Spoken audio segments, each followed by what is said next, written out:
You ask Tiger to solve. This deals with linear equations with one unknown. The final result is v equals 1. Let's solve it step by step. Simplify the expression. Expand the parentheses. Simplify the arithmetic. Group all v terms on the left side of the equation. Add 7v to both sides. Group like terms. Simplify the arithmetic. Group like terms. Simplify the arithmetic.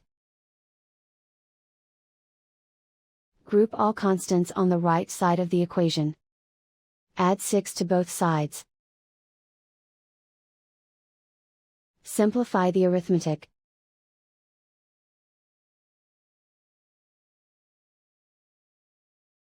Isolate the v.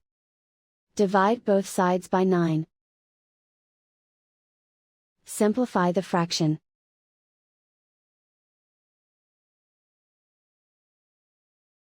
And so the final result is v equals 1.